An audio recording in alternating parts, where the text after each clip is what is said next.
Hi, this is Tim of the 1916 Company. Welcome and thanks for logging on. If you love this watch, email me, Team Mosso at the1916company.com for purchase pricing and availability questions concerning this watch. And this watch is a 2023 model year limited edition of 300 pieces in titanium. From Ulysse Nardin, it is the Great White Diver Chronograph.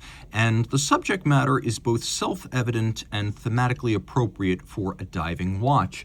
The timepiece in titanium, which I believe to be grade 5 due to the preponderance of polish, 44 millimeters in diameter, 16.2 millimeters thick, 44 in diameter, 50.2 from lug to lug, though the double pivoted strap bracelet hybrid means the fit is a bit unconventional, so we'll come back to that in a moment.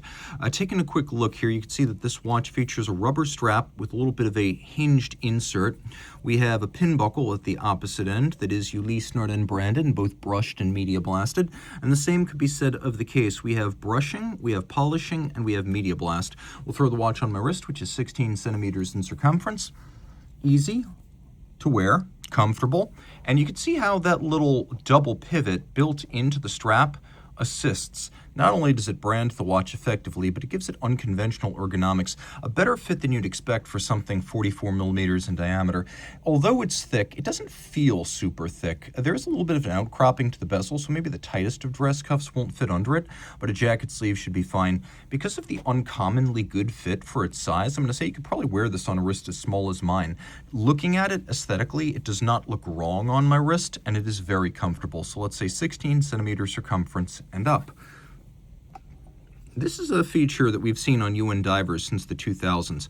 You can see how instead of having a sort of rigid flare to the strap on both sides, on this side, there's a wonderful amount of flexibility and compliance built in.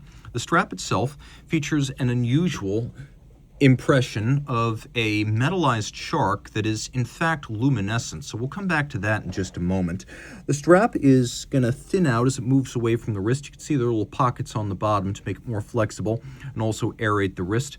And we've got the Ulysse Nardin anchor logo on the bottom, reminding us that since the 19th century, UN's calling card has been, first, its manufacture of high-grade marine chronometers for nautical navigation, and then later on, watches that were used for naval navigation as well as aquatic activities such as diving. And that brings us to the present.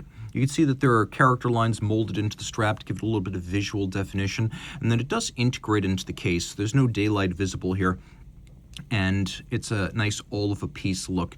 You can also see that it's not as simple as measuring the lug width, which is why I didn't give you a lug horn spacing. You can see how the strap fits in, but then there's also a little bit of wraparound to the lug here, and that the strap itself is a bit broader than the lug junction. So you're going to want to go with either a custom piece or go with an OEM Ulysse Nardin replacement strap if you want to accessorize. Here we have screw downs, and they are screw downs. The theme here is the Great White. And I'm trying to remember what these are called. Lamnids, maybe? Great whites, poor beagles, and makos, I think.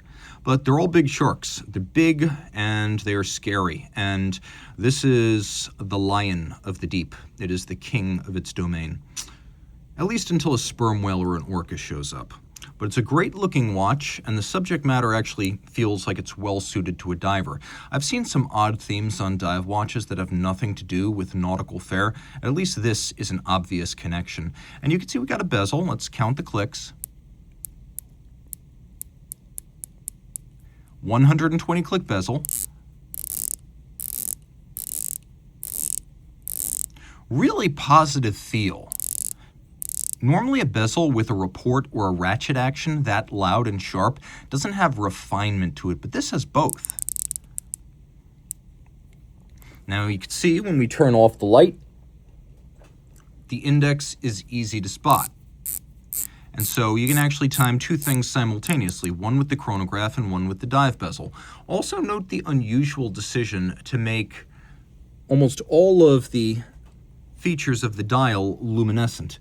All the sub-registers are loomed. We've got a lovely sandpaper-like texture on this gray dial, applique rhodium-plated indices, and then we've got a combination of azurage at the center of these counters with that same sort of rustic sandpaper-like grain outboard of the centers, and an almost BMW roundel evocative alternating pattern of blue and white. Now, if you look down at the base of the dial, we'll move the hand out of the way here. By the way, every Lemania descended, if like you have a Lemania 1350 descended chrono, you're always going to have a common drive source with chrono minutes and time minutes. So remember, if you have one of these movements, whether it's an old Omega or a UN or an Abel or a Breguet, always stop your chronograph before setting the minute, or set the minute before starting your chronograph, because these two things are directly geared together. But you can see how I've stopped the minute hand, I've stopped the seconds hand, I've stopped the chrono seconds hand here. When you restart the watch by pushing in the crown, you disable the hacking function. So it does have a hacking function. The other thing it has is it's got a quick set mechanism.